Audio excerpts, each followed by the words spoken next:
क्या आपने कभी ये सोचा है कि गूगल या किसी भी सर्च इंजन को कैसे पता चलता है कि आपकी वेबसाइट का कौन सा पेज क्रॉल करना है, कौन सा नहीं? क्या आप जानते हैं कि आपकी वेबसाइट पे एक सीक्रेट फाइल है जो सर्च इंजन को इंस्ट्रक्शन देती है, और अगर ये फाइल सही से अपडेट ना हो तो आपके इम्पोर्टेंट पेजेस सही से दिखाई नहीं देंगे गूगल पे। आज मैं आपको इस सीक्रेट फाइल के बारे में बताऊंगा। ये है तो एक छोटी सी फाइल, कुछ लाइनों पे मुश्तमिल है, लेकिन ये आपकी वेबसाइट की एसईओ के लिए बहुत ज़रूरी है। इस वीडियो के एंड तक आप समझ जाओगे ये mysterious report dot T X T file क्या है, ये आपकी वेबसाइट को कैसे कंट्रोल करती है, और वर्डप्रेस में हम इसको किस तरह सेट करेंगे। तो अगर आप चाहते हैं कि आपकी वेबसाइट गूगल पे प्रॉपर्ली दिखे तो ये वीडियो एंड तक देखें। तो चलिए शुरू करते हैं। report.txt एक टेक्स्ट फाइल है जो आपकी वेबसाइट के रूट फोल्डर में होती है। इसका काम है सर्च इंजन रिपोर्ट्स को इंस्ट्रक्शन देना। देखो, जब गूगल या बिंग आपकी वेबसाइट को क्रॉल करता है, सबसे पहले report.txt फाइल चेक करते हैं। फिर देखते हैं कि कौन सा पेज क्रॉल करना है और कौन सा पेज इग्नोर करना है। सिंपल देखते हैं। अगर आप नहीं चाहते कि गूगल आपके वर्डप्रेस एडमिन पैनल को इंडेक्स करे, तो आप report.txt में लिख सकते हैं कि यहाँ मत आओ। सवाल ये बनता है, report.txt क्यों हमें चाहिए? इसकी कुछ रीज़न है। पहली रीज़न ये है, क्रॉल बजट को बचाने के लिए। गूगल हर वेबसाइट को लिमिटेड टाइम देता है क्रॉलिंग के लिए। अगर यूजलेस पेजेस को करता रहेगा, वो इंपॉर्टेंट पेजेस मिस हो जाएंगे। जैसा कि वर्डप्रेस में एडमिन पैनल लॉगिन पेज ये पब्लिक के लिए नहीं होते। गूगल को यहाँ आने की ज़रूरत नहीं है। दूसरी बड़ी रीज़न ये है, डुप्लीकेट कंटेंट से बचना। वर्डप्रेस में सर्च रिजल्ट, टैग्स, पेजेस ये डुप्लीकेट कंटेंट क्रिएट करते हैं। गूगल को कंफ्यूज कर सकते हैं ये। जो तीसरी बड़ी रीज़न है, सेंसिटिव इंफॉर्मेशन प्रोटेक्ट करना। कुछ फोल्डर ऐसे होते हैं, जैसा कि थीम्स हो गया, प्लगइन्स की फाइल होगी, ये पब्लिक को विजिबल नहीं होनी चाहिए। ये सिक्योरिटी के लिए हम इसको ब्लॉक कर सकते हैं। Last but not the least, site map का लोकेशन बताना। report.txt में आप अपनी साइट मैप का लिंक दे सकते हैं, जिसके लिए आपको एंट्री करनी होगी, जो कि गूगल आसानी से ढूंढ लेगा। गूगल हो या कोई भी सर्च इंजन हो, वो आसानी से इसको ढूंढ लेगा। तो दोस्तों, देखते हैं reports.txt काम कैसे करती है। इसके मेन कंपोनेंट्स हैं user agent, disallow, allow and site map. User agent स्टेरी का मतलब है सभी सर्च इंजन, गूगल हो गया, बिंग हो गया, येंडेस हो गया, सब के लिए ये रूल लागू होंगे। डिसअलाउ डब्ल्यूपी एडमिन ये कह रहा है कि वर्डप्रेस एडमिन फोल्डर में नहीं जाना, क्योंकि वो प्राइवेट एरिया है। थर्ड पे आ जाता है जी allow WP admin ajax file.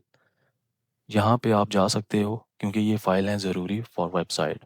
Then हमारे पास साइट मैप है। ये लाइन गूगल को बता रहा है कि हमारी वेबसाइट में ये पेजेस हैं और तुम यहाँ पे जा सकते हो। दोस्तों, इस पार्ट में मैं आपको वो कॉमन मिस्टेक बताऊंगा जो लोग करते हैं। मिस्टेक नंबर 1, सभी पेजेस को ब्लॉक कर देना। डिसअलाउ हैश लगाकर पूरी वेबसाइट को वो अलाउ नहीं करते कि क्रॉलर इसको क्रॉल कर सके, जो कि एक गलत प्रैक्टिस है। मिस्टेक 2, इम्पॉर्टेंट पेजेस को ब्लॉक कर देना, जैसे कि डिसअलाउ स्लैश ब्लॉक। आप अपने इम्पॉर्टेंट पेजेस को क्यों ब्लॉक कर रहे हैं? ये सबसे बड़ी गलती होती है, क्योंकि ब्लॉक से ही तो आपकी ट्रैफिक आनी है। मिस्टेक 3, साइट मैप का लिंक सही ना देना। अगर आप योस्ट यूज़ कर रहे हैं तो साइट मैप स्लैश इंडेक्स नहीं होता, site map dash index dot XML होता है। जो फोर्थ सबसे बड़ी मिस्टेक है, सिंटैक्स एरर। ये बहुत से बिगनर करते हैं। एक्स्ट्रा स्पेसिंग दे देना, मिस इन कॉलन दे देना, ये एरर प्रॉब्लम क्रिएट करते हैं। दोस्तों, ये कॉमन मिस्टेक्स थी जो कि आपने नहीं करनी।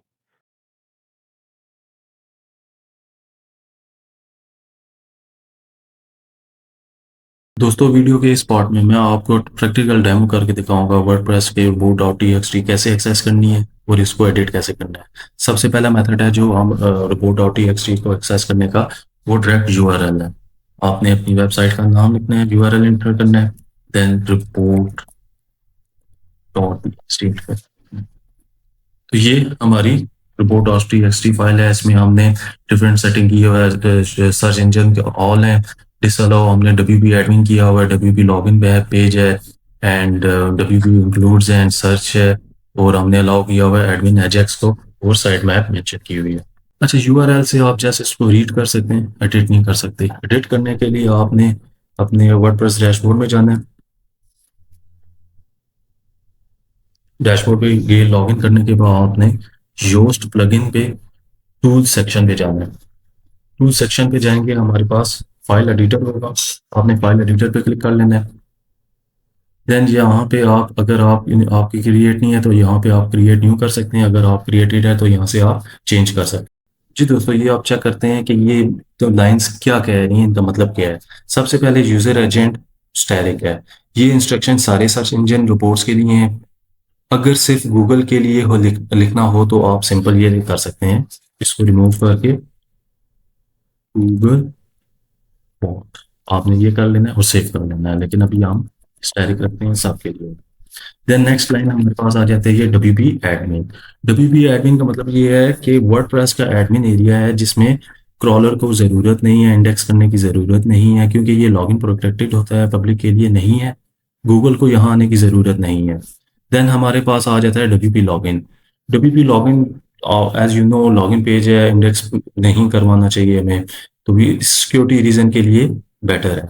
देन हमारे पास WP इंक्लूड्स आ जाता है। WP इंक्लूड्स ये वो फोल्डर होते हैं वर्डप्रेस के कोर फाइल्स में, जैसा कि जावास्क्रिप्ट हो गया, CSS हो गया, इमेजेस होगी, ये पब्लिकली विजिबल नहीं होने चाहिए। देन हमने डिसअलाउ किया हुआ है सर्च को, ये सर्च पेजेस को ब्लॉक करता है। हमने अलाउ किया हुआ है WP एडमिन एजेक्स को, क्योंकि ये स्पेशल फाइल है, वर्डप्रेस के फीचर्स को ये ज़रूरी होती हैं, जैसा कि हो गया कॉन्टैक्ट फॉर्म हो गया, सबमिट करना होगा, कमेंट्स लोड करने होंगे, एजेस रिक्वेस्ट हो गया, इसलिए ये अलाउ कर रखते हैं।